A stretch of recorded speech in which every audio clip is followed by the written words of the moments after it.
Step into the fascinating realm of industrial metals, where steel prices fluctuate and market indicators are the pulse of an ever-evolving industry. Welcome to Cup of Joe, the metal podcast paying homage to our founder, Joseph T. Ryerson.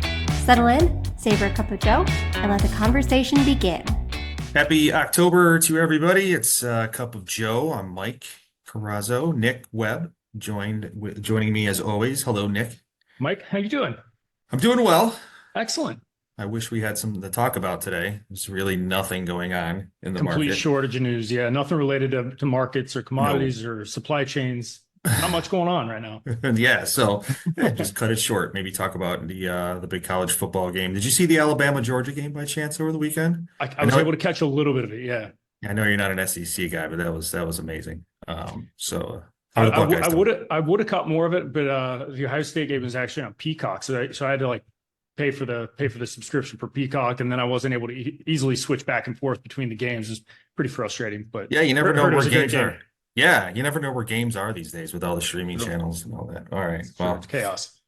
Well, all right. Well, there is a lot to talk about. You've got, of course, the devastation going on in the South from Hurricane Helene. You got the dock workers strike going on, and by the way, in about 30 days, there's going to be an election, so we'll have a new president. So, lots going on. I know you have a lot of good information to cover those topics and more. We're also going to get into some of the custom research Ryerson's done, which may be dated already, depending on what's going on right now in the marketplace. So let's get into it. Let's do it. As always, we have to cover the safe harbor provision. These are the opinions of Nick Webb, Mike Carrazzo.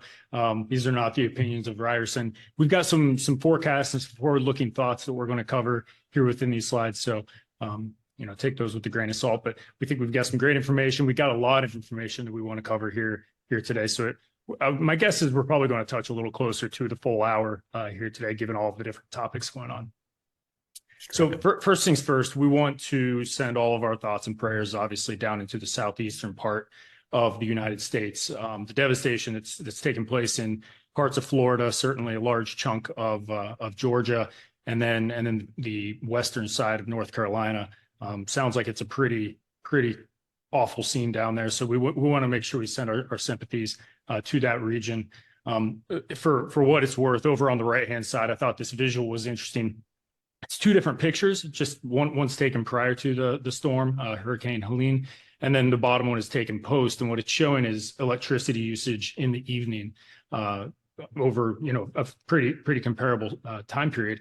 And you can see that a very large chunk of Georgia, a pretty significant chunk of North Carolina are without power. And I've heard estimates suggesting that it could be upwards of 3-4 weeks until they just get power back into the area, let alone all of the infrastructure related things. But and then on the left-hand side, Mike had touched on this, but the eastern ports and spanning all the way down into the Gulf of Mexico are currently in day 3 of a strike. And so these ports, to put it into perspective, these ports typically handle about 15% of global trade, about 44% of American trade. So this is a meaningful thing for the flow of international goods to and from the United States. The hope and the expectation, and I would say most analysts' base case, is that this should be resolved within a week. So hopefully Monday, Tuesday next week. I've heard some people, throwing out the possibility that if this extends beyond 2 weeks, this becomes a very major kind of knock-on compounding issue. These two things on the left and the right, they are not identical, obviously, but what they share in common is that they both have the potential to really put a kink in supply chains. One being more domestic, obviously, the other one being more related to importation, exportation of goods. But they certainly have the ability to create shortages, create inflation. And when we look at the supply chain pressure index, that's what we're showing here on the screen right now. You can see that for the last year or so, we've actually been in a scenario whereby supply chains were not just stabilized, they were actually pretty loose, meaning they were actually much better than what historical standards would have been for how easy it is to get things. The reason why I put this up is because there's a chance we could start to see this perk higher. Right now we're sitting just at 0.2, which is 0.2 standard deviations from the mean, which basically means for now we're in fairly normal times. But should we continue to see these kinks in the system, either from highways being shut down in the Southeast or from obviously the ports creating shortages of manufactured products, food products, things like that, we could see this supply chain index perk up pretty significantly. But so I certainly think that those two events are going to be something you want to keep a very close eye on. We don't know how they're going to go. We don't have any insider information on how the ports are going or the port negotiations. But to give a quick background on what the demands are with regards to the strike, the port workers are demanding a 77% increase in pay over the next 6 years. So that's, let's call it 12-13% per year.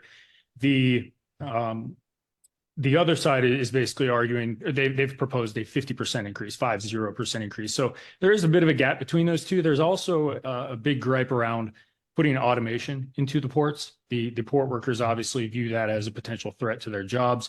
They're not wanting these ports to automate. So that's really what's at hand with regards to the kink there. And there's so much coming in, right? So in terms of metal, stainless is coming in mostly on the west ports, right? But on the east side, is it a majority of steel, aluminum imports are coming in on the southeast portion of the country? There still would be for sure. I mean, and there'd be steel coming into the Gulf as well. Mm-hmm. I think I'd say most goods have the potential to be impacted. From Ryerson's standpoint, we have a relatively low piece of our supply chain that is exposed to importation of foreign products. So, we specifically, and that's really all I can comment on, but Mm-hmm. we specifically have a relatively low exposure across the company to those types of things. So, we're currently of the opinion that it should have a minimal impact to our specific metal. Now, some of the areas where I've heard there are more significant hurdles are things like perishable goods, things like bananas, coffee,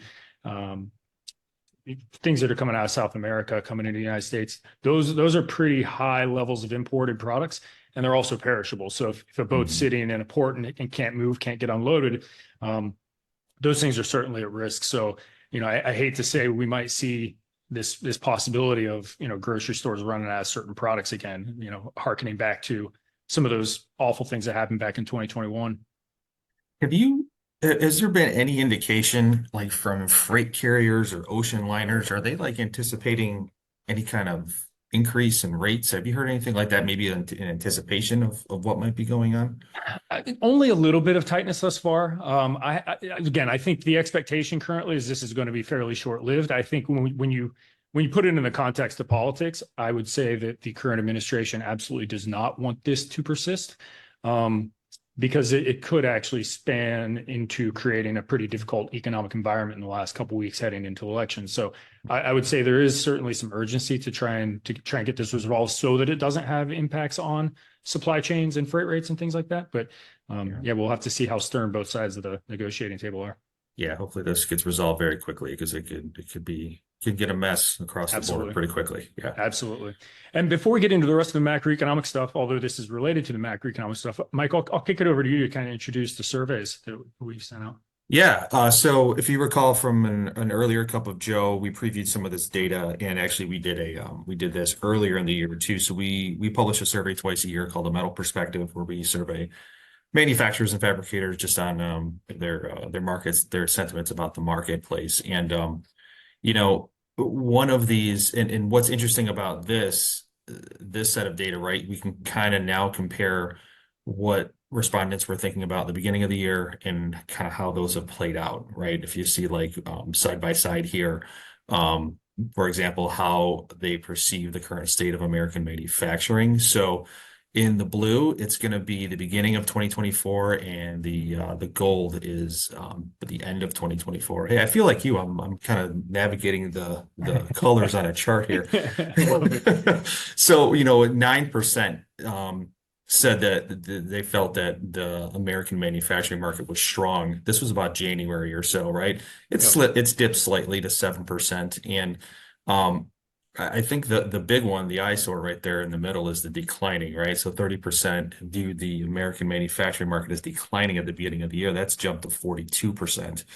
I would say I found the data to be very interesting, and Mhm. also unfortunately, I would say not all that surprising given some of the broader data we've been seeing over the last couple of weeks. And Mhm. I quickly got to give a quick aside and apologize for how negative I ultimately was in the last cup of Joe, but I do think there were ultimately some fairly gloomy manufacturing pieces of data that were coming around that time. And admittedly, a lot of those are actually reversing in an interesting way. And we'll touch on those here in a few. But yeah, I would say, given my conversations with a lot of our customer base, I would say not all that surprised to see that, forecasts and expectations around the manufacturing space are softer than where they would have been at the beginning of the year. I think many of them cited listening to Cup of Joe for their sentiment and feeling a little gloomy, but That's right, man. no, you were fine. I mean, you got to tell it like it is, right? I mean, that's how it is. Can't sugarcoat it. Right, yeah. Yeah. We also, of course, ask, what are their plans for metal purchasing in the next 6 months? And by and large, they're going to maintain their metal buy over the 6 months, right? Not a huge difference. I mean, there was a fairly good drop from plans to increase at the beginning of the year, 27 down to 19, but for the most part, they're staying pretty stable. And I think one chart we don't have in here talks about what they're expecting of prices. So I think that may play into it as well. And 46% expect those prices to remain stable. So it's probably there, with 20% saying a modest increase and 29% saying a modest decrease. So anything jump out to you here? Yeah, I mean, I would say this kind of seems like it lands on the idea that just forecasts that were fairly optimistic at the beginning of the year, maybe they got slightly slashed. And I would say, with what we're seeing, that sounds fairly in line. Because, Yeah. a lot of end markets, it's not every end market, but a lot of end markets I would say, are down single-digit percents within the manufacturing space. Yeah, and then finally, one of the questions we had here is, what are your expectations for the North American economy for the rest of 2024? Less optimistic, not by much, 28% in the beginning, 25% now. Many more are staying neutral this time around, right? 45% as opposed to 28% in the beginning of the year. Could be on, waiting on the election or waiting on, anything that we talk about here. So, and the pessimism rose a little bit there, 44% to 30%. So, let's give them something to be a little bit more optimistic about, I think. We will absolutely be doing that. And in the last 3 weeks, there are a number of items I want to touch on that have actually, in my opinion, or have the potential to, as we head into the end of this year and into next year, give some potential tailwinds to the market and potentially how we may feel about market conditions. And there's one that we didn't include here that I wanted to note. We're talking about supply chain. We did ask them, supply chain strategies. How are they doing? Are they looking to maintain or change it up? And only 11% said that they were actively exploring alternate options. And then 15% have already made changes. And then 41% say they're monitoring it. But it goes to back to what we were talking about at the beginning of the show, is it's in a constant state of flux, right? It's like you never seem settled, right? After coming out something like COVID and the big supply chain disruption it was, there's always something coming that kind of has people always keeping their options open, I guess, for supply chain. And whether we're talking about America or Canada or Mexico, it seems like every other week there's just another trade case, another bit of tariffs being placed on something, and that causes, to your point, that causes a state of flux within supply chains. You kind of got to be on your toes all the time, and that's why we try and cover these on a monthly basis. Yeah. So we do this twice a year. We'll be doing it again at the beginning of the year. So we love your input. Full results are on Ryerson.com, by the way. Yeah, it's great stuff. And speaking of surveys, the S&P Global, they do their own survey. For those who often listen, you see this chart all the time. But this is the Purchasing Managers Index, so PMIs for manufacturing. Basically, it's a survey going out to buyers of metal, buyers of manufactured products. And anything above 50 is suggestive of year-over-year growth. Anything below 50 is year-over-year weakness. And as we go left to right, you can see that some of the main regions that we watch, so North American regions, China, and in Europe particularly, are certainly in softer territory than we would have been in prior months. We've got the United States right now at 47.3, That's obviously a bit softer than where we've been the last couple of months. So, you know, we go back to those surveys. I think this data does corroborate a lot of that. The manufacturing data is pretty soft right now. We'll talk about a couple other aspects that are a little soft right now. But even in the face of that, I still think there are some potential tailwinds that we'll talk about here in a sec. But you know, one that we often get a question about, and Mike actually pointed this out to me, is Russia, which is a region that for the better part of the year has seen strong manufacturing PMI data. And in my opinion, if those are accurate, it's likely on the back of them selling goods to India and to China. They now have officially slipped into negative territory. So that's one thing that we often get questions on. You know, how is Russia so strong? Well, now the data is actually flipped into negative territory. So, you know, take that for whatever it's worth. I won't make any political commentary on Russia, but I know we often get questions around that one. Yeah. Looking similarly at an alternative survey, this is the ISM, the Institute of Supply Management. They also do a manufacturing survey. And a couple of things I wanted to point out. It's still in weak territory. I would say very much so corroborates with the S&P Global data where, you know, we're around 47. So that is weakness. There's no doubt about it. An area of, I would say, not extreme weakness, but certainly weakening territory that I think we want to keep an eye on is employment. As we sit here today on the 3rd of October, we are going to tomorrow get the unemployment rate data. And every economist and their brother is going to be watching that data point because that's going to determine the path of the Federal Reserve and how they handle interest rates. But, you know, being on the more optimistic side, we have to go down to the bottom and say, while the manufacturing space is in what I think is pseudo recessionary territory, soft territory, the overall economy, which is mostly led by the services sector, is actually in pretty strong territory. And diving into that a little bit deeper, this is the same data, same survey, but for the services economy. So that's travel, leisure, hospitality, technology products, things like that. And those PMIs, as you can see up in the top left, are actually quite strong, and they strengthen quite a bit on a month-over-month basis. But what I found interesting was whether we're looking at services or we're looking at manufacturing, both of them share one thing very much in common, which is that the unemployment picture does seem to be a bit squishy.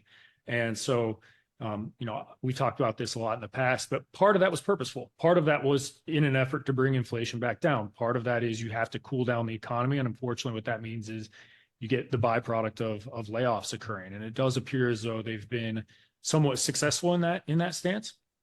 But one of the things that's kind of a good news, bad news, or I guess a bad news, good news thing is this has really caught the eye of the Fed, the Federal Reserve, and Jay Powell.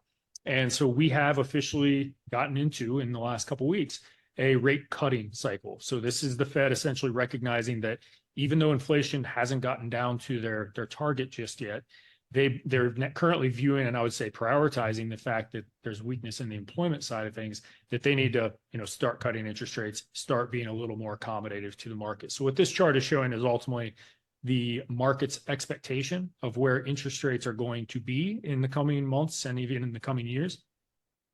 And just to put some numbers around it, what it's basically saying is that by let's say end of Q1 next year, there's a current built-in expectation that we could or should see interest rates down around 3.5%, which for those keeping score, that's about 200 basis points lower than where we would have been just a couple months, or I apologize, a couple weeks ago.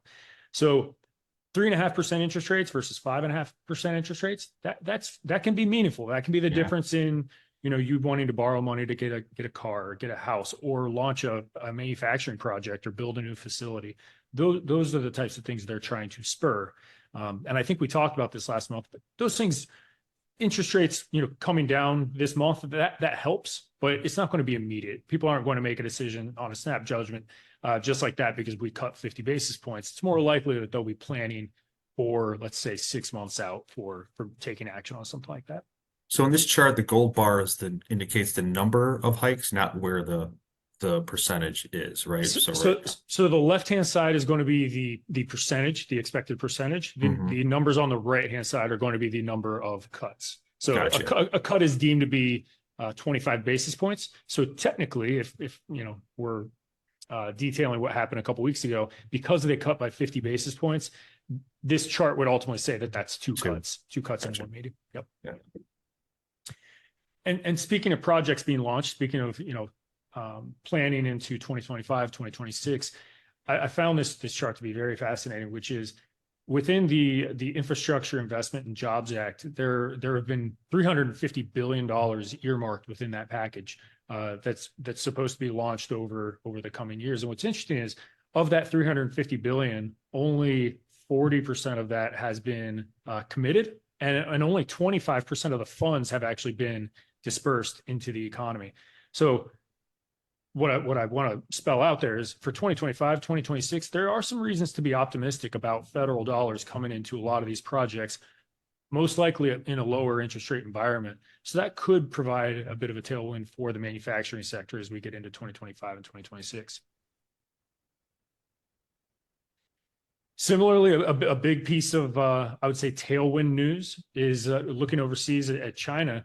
We've talked about China quite a bit and how, at least for the last 3 or 4 years, they've really been kind of sitting on their hands and being very tepid with regards to their stimulus packages. Everyone who trades commodities tends to watch China because China is such a major player within most industrial commodities. When they sneeze, the entire world gets a cold. And what's interesting is they've now sneezed. They have, in the last week, they've launched fairly major stimulus packages to try and support their property sector, which we've talked about as being fairly weak in recent years, and also to support their stock market and really just overall economy. So they've cut interest rates, they've cut spot interest rates, they've cut mortgage rates. They've launched a fund to actually allow companies to buy back stock. So it really is kind of a whatever it takes moment for China, where they're clearly showing that they're ready to put the floor in, provide some support. And what does that mean for the market? Well, it should be a tailwind for their economy. And certainly we've seen in the last week or two, we've seen stock prices within Chinese stocks just absolutely soar. And so there is quite a bit of optimism around there.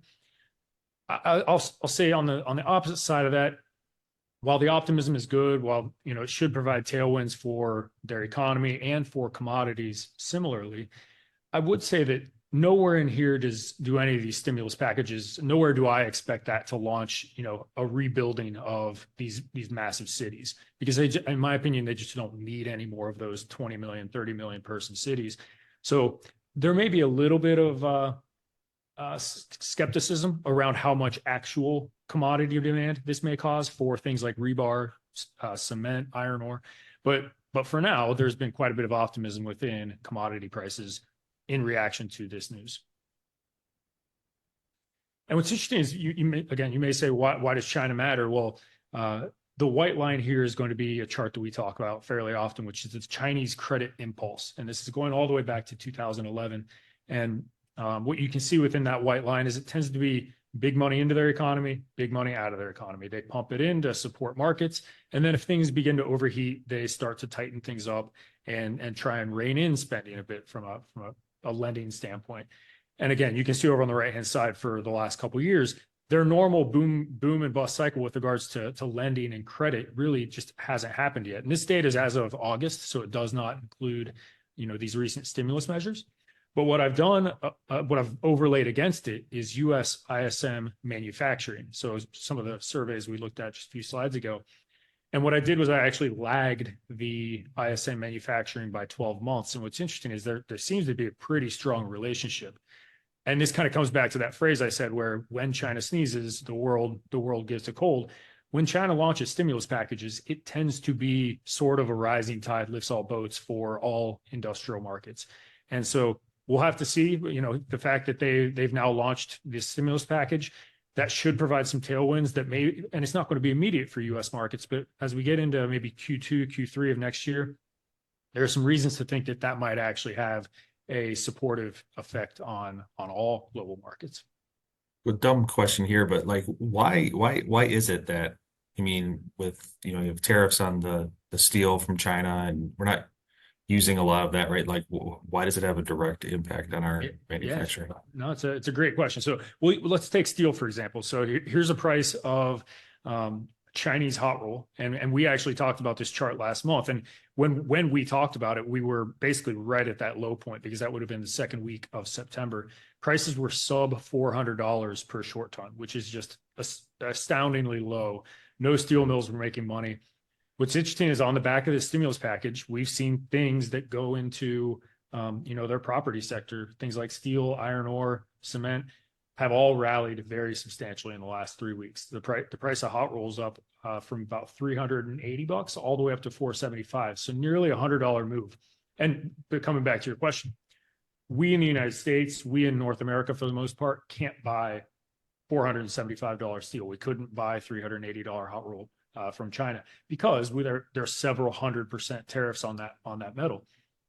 But what we could do is we could buy metal from other regions around there who may have had very low steel prices because China was so weak.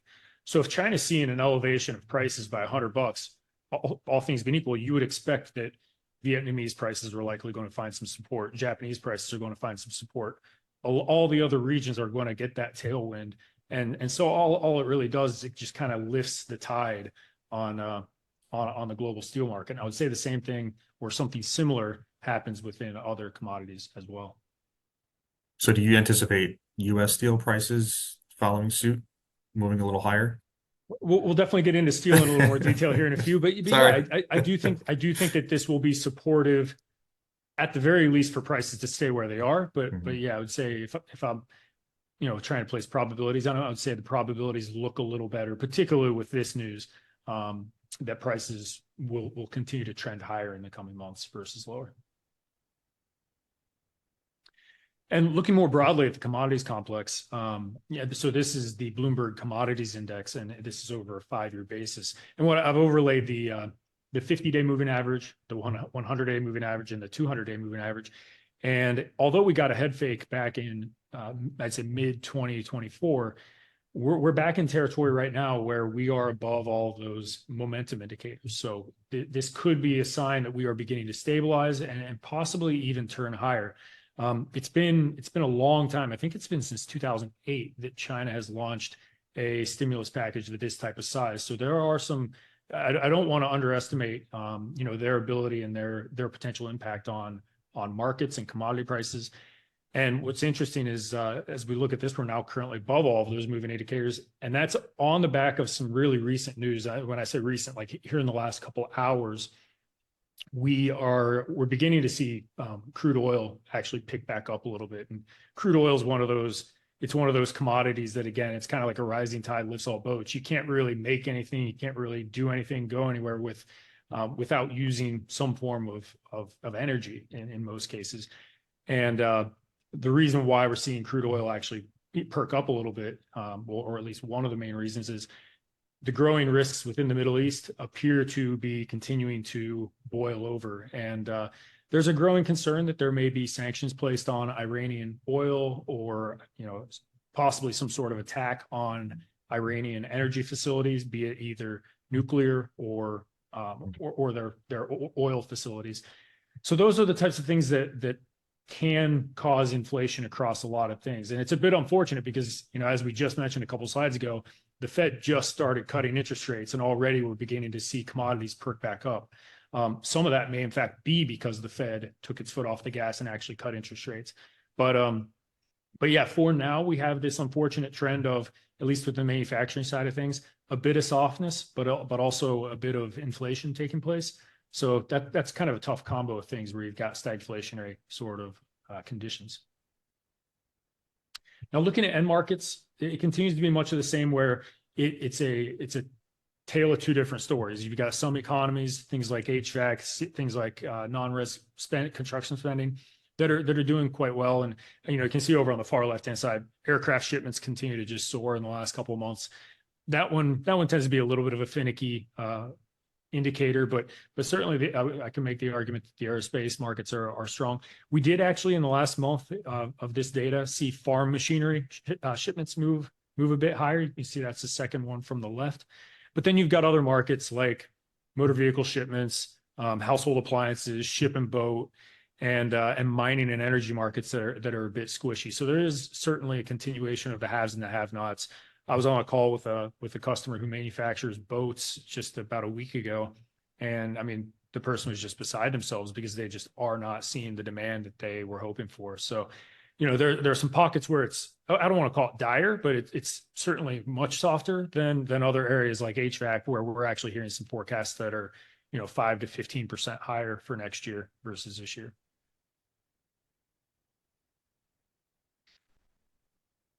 I've got another example of overlaying the ISM manufacturing here. So the blue line here again is going back to 2010. It's using it's the ISM manufacturing index.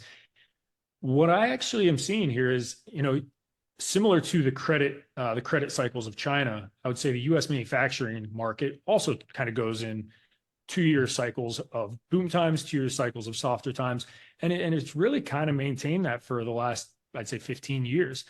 As I look at this chart, I actually would put a slightly optimistic spin on it, which is I can make the argument that we're already in and maybe have been in a manufacturing recession for the last several months. And perhaps we're actually on the later stages of that. And what I've got overlaid against this manufacturing index is the freight availability index. And so this is actually looking at the capacity of essentially trucks within North America. And what you can see ever so slightly in the last couple of months, we've begun to see that utilization rate actually pick back up a bit. And I was on a call a couple of days ago with a Bloomberg freight specialist. He was primarily covering the port strikes, but he was also covering just the freight markets generally. And he's of the opinion that freight actually tends to be a very strong leading indicator for where, the economy and the manufacturing environment goes. And so this ticking a little higher should actually bode decently well for where we can forecast manufacturing activity into 2025. So the white line is availability? The white line is availability, and it's going to be shown on the white axis. So that's going to be, the right axis in the white line. So that's going to be 91% is that figure. Gotcha. Okay. All right, so flipping over to the metals update. First going to cover steel markets, which we've already touched on a little bit. It doesn't look like a whole lot over there on the right-hand side when we look at the Chinese number in orange. But make no mistake, that's a $100 move, that little tiny blip. That's a $100 move from about 380 to close to 480. You can see the blue line, which is going to be Northern Europe prices. That's an area where we're continuing to see softness. So that's a market where I would say they've been in recession. They seem to continue to be in recession. A lot of their auto manufacturers are really suffering over there. Shipments of vehicles are pretty soft. But the Chinese data is important. I do want to make sure we highlight that, because this support of steel prices coming off the bottom should help to provide a floor in most global steel markets. So what does that do? It makes imports a little more expensive. It makes them a little less attractive. So that should give domestic mills the ability to keep prices at least stable, maybe even take them a little bit higher. Another thing that's happening in the market in the last couple of months is steel mills are, and I think we talked about this either last month or 2 months ago, steel mills are in fact taking production offline. This is actually looking at U.S. steel production. The figure on the far right-hand side, that's 1646. That's in thousands. So that's going to be 1.65 million tons produced in the week. But we can see just in the direction of the chart, steel mills in North America are taking production offline. And that's really in the face of trying to match the demand conditions that I would say are relatively soft. But at some point, what's going to happen? Well, if they take enough production offline and basically you take more offline than what the demand conditions would suggest you should, well, all of a sudden you get maybe balanced markets or perhaps even tightening markets. And so this is a chart I think we'll want to keep a close eye on here in the coming weeks, because this is the one that has the potential to provide some additional support for steel prices. And if this continues to come down, I would say it just strengthens that case, that even in the face of what looks like a fairly squishy demand environment, if the supply side reacts strong enough and actually continues to do this for another couple months, we could see the market tighten up a little bit. And I don't know if you have a slide on this, but I did notice the plate prices have really fallen as well. And that spread is probably the lowest I've seen in quite some time. Certainly since 2020.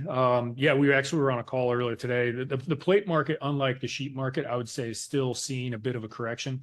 To the extent that we actually saw a domestic mill SSAB cut prices. And that's not something that you commonly see a mill announcing the cutting of prices. But yeah, it seems like a very squishy market, and certainly an area where they're looking for orders.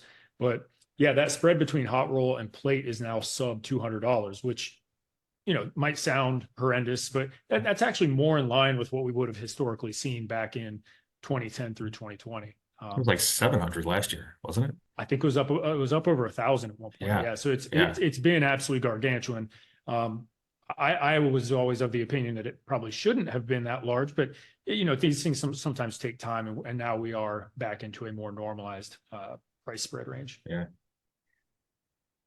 Now, on the scrap side, I would say the scrap market is not really providing the support for massive price increases, and nor do I think we're going to see massive price increases, mainly because the raw ingredient side have not taken off yet.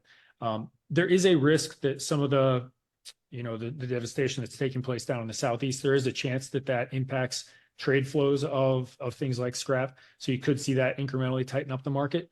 But as we sit here today and we look at the, or we contemplate what the October number is going to be, current read is, I'd say, slightly higher, basically flat to slightly higher. So the raw material side, at least within North America, hasn't seen the support that the steel price has, which has actually moved a bit higher in the last couple of months. And as we often do, we want to look at futures real quick. The futures market, which is shown in the white line, this is essentially the market's prediction of where prices are going to go at any point in time. The expectation as we sit here today is we're going to gradually inch up towards somewhere around $800 come year end. And I think that's roughly in line where I think the market ends up going. It's not going to be something that we see things scream higher. And I'll caveat this by saying, barring one of these supply chain issues really blowing up, if we do in fact get a port strike worker or port worker strike rather, extending beyond 2 or 3 months, I do think there's a possibility we could see some supply chains really get funky. Hope that doesn't happen, but I do want to caveat that comment with there is a potential for something to get funky. 2 to 3 months. I hope that doesn't happen. If I said months, I actually meant weeks. Okay. No, I apologize. Because the analyst I was listening to yesterday actually said 2 weeks is kind of the breaking point of, if it goes beyond that, that's when you really start to be concerned about availability of things. Yeah. Months, that'd be, that'd be a spicy stronger reaction to that. Yeah. That'd be a spicy one. Yeah. I think you and I might have to go and become port workers. Yeah, exactly. Switching over to the stainless steel side of things, similarly to steel, we have seen a little bit of a perk up in the price of nickel. Over a 5-year basis, you can see it's not all that meaningful, but we have gone from about $7.15 a month ago to where we are today, which is right around $8 a pound. So, call it a 10 to 15% move, which is not immaterial, but we're still at fairly depressed prices relative to where we've been historically. At $8 a pound, in my opinion, no nickel mines are going to be coming offline. Many nickel mines within Indonesia can still make money. And as you can see in this chart, which is the London Metal Exchange inventory level for nickel, it continues to just ramp higher. I mean, every single day we come into the office, more and more nickel is hitting the exchanges, which is a suggestion that there's plenty of nickel out there. Nobody's running out. And I don't think we really fully bottom until or unless you get a little bit more, on the outage side. The Chinese stimulus will help. The Chinese stimulus will provide a little bit of a demand boost to stainless markets and to nickel markets generally. But it's still, based on fundamentals, it looks like a very well supplied market for both stainless and nickel. I feel like the nickel story hasn't changed much in the past 6 to 8 months. It's the same story, right? It's the nickel inventory is climbing and demand issues. At the risk of sounding like a broken record, I totally agree with you. I mean, we have seen some fits and starts with prices where traders get excited, they take a long position, but I feel like that's more gamesmanship than it is actually fundamentals changing. But traders will do that sometimes, and I would make the argument we may be in one of those cycles right now where everybody got really excited, they bought everything, they bought all commodities, Chinese stocks, and at some point they're going to take some profits. Well, there was like that 2 or 3 month stretch where something new was happening on the LME, like every week, right? Yeah. From the of course the short, and then I remember something where there was some kind of fool's material being put in the Sure. nickel. I forget about that, but yeah. And so waiting for another one of those stories to come out. Yeah, and I think it's no coincidence that we're seeing a very calm nickel market right now, and that the story isn't changing, because I would say the London Metal Exchange absolutely wants to get that egg off their face, because there were a lot of very negative headlines coming out around the LME and around the nickel market generally, and I think they want to keep that tamped down as much as they can, which is going to keep the market relatively quiet from a headline standpoint. Because the fact that household appliances are down so much really have a bearing effect on Yeah, or for a sure. reflection of the nickel market. Yeah, absolutely it does. It's going to be one of the biggest markets that stainless steel is going to be sold into. And if that remains weak, then yeah, you would expect the availability of stainless and nickel to remain high. Sure. Last but not least, going to flip it over to aluminum. So this is a 5-year chart of LME aluminum ingot. And similar story to what we're seeing on both steel and on nickel. We have seen some price inflation on the ingot side. Similar to the other two, there is definitely the push or the support coming from China. There's a bit of support coming from the interest rate cuts, which has weakened the dollar, which does provide a bit of support to commodities as well. The different thing between aluminum versus nickel, in my opinion, is aluminum actually looks like a relatively balanced, perhaps even tight market, whereas nickel really just doesn't at this point. So I think some of this move in aluminum is actually fairly warranted. Is 120 on LME ingot the right number? I don't know. I think we're going to continue to see some profit taking and ebbs and flows in this, but it does feel like the floor has been lifted. I actually don't think, barring severe recession in the United States, I don't think aluminum ingot prices really belong or deserve to be down below $1 or maybe even at $1. And one of the main reasons for that is shown here in this chart, which is the white line is going to be the price of alumina going back about a year and a half. And then the blue line is the price of aluminum ingot going back over the same time period. And you can see in the top left of this chart, these are both normalized. So they're basically percentage gains compared to that time period. So alumina, which is one of the raw ingredients to produce aluminum ingot, has gone up by 50, 55, 56% over this time period. So what's that mean? It means it's gotten more expensive to produce aluminum. So what does that mean? It means that the floor to which it becomes more difficult to produce aluminum profitably needs to rise. The other thing that's happening actually in the last couple of weeks is natural gas has actually perked up quite a bit. So aluminum is a very energy intensive commodity to produce. And if energy prices are rising, if raw materials on the alumina side are rising at rapid rates, well, that means that you basically need to have higher aluminum prices. Otherwise, some of these smelters are going to go out of business. So I do think there is actually a cost support side of the equation that's providing some of the support on aluminum.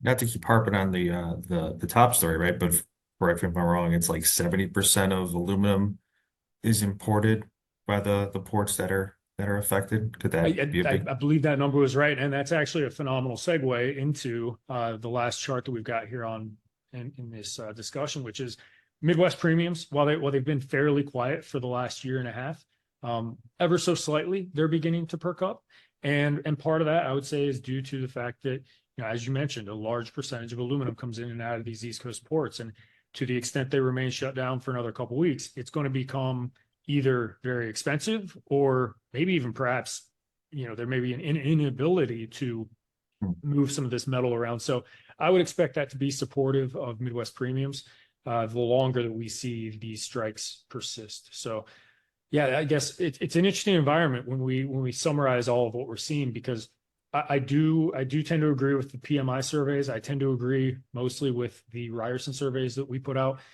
Demand conditions are somewhat soft, but there are some things like the weakness in the US dollar, lower interest rate environment, Chinese stimulus, let's say turbulence in the Middle East, and then the supply chain risks that may put us in a situation where, even though we are seeing some demand softness as we work through Q4, we could actually continue to see some inflationary factors taking place. So it's a very interesting environment. It's not all bad news, but it's certainly interesting times. And I guess my advice for everyone would be keep a very close eye on the news headlines, because some of these things can move on a dime, and some of them can actually be pretty materially market moving, I would say too. Yeah. So we've got a few questions from the audience here. One, and you touched on this a little bit with everything that's going on in the Middle East.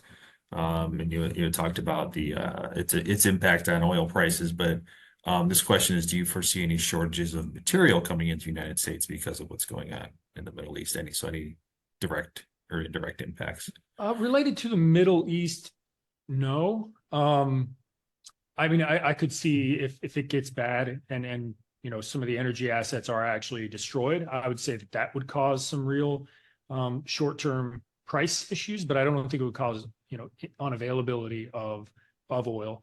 I think the bigger risk would be the port strikes that could have an impact on availability. And maybe that's an obvious answer, but yeah. And then there's a clarification you had mentioned earlier. Did you say that SSAB announced a price decrease on That's right. plate? Is it plate? Okay. Yeah, that's right. What's the determining factor between sheet and plate? And I guess I would gather this question means like what drives the price, what drives that gap, I guess, between the two that we talked about earlier. Yeah, I mean, we had Patrick Dempsey on maybe a year and a half ago. So a year ago? About that, yep. And that would have been around the time when steel plate was at a massive premium to sheet prices.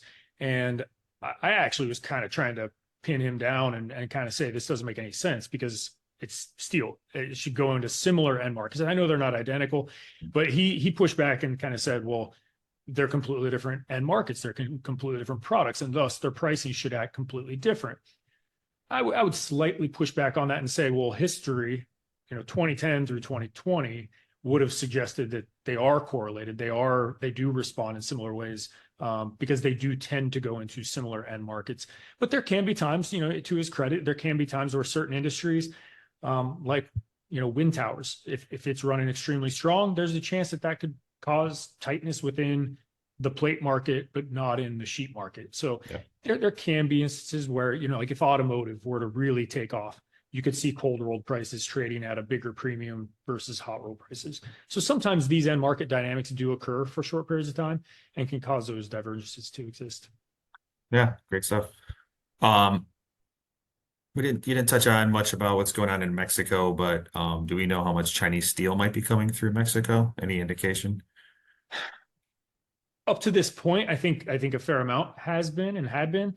There is a growing, demand from the United States for them to joining the United States and Canada in basically blocking a lot of that product. Mm-hmm. And I think we will continue to see those pressures mount on both metallic products as well as on things like EVs, because China certainly has the ability to produce EVs at cheap prices or be subsidized to produce them at cheap prices.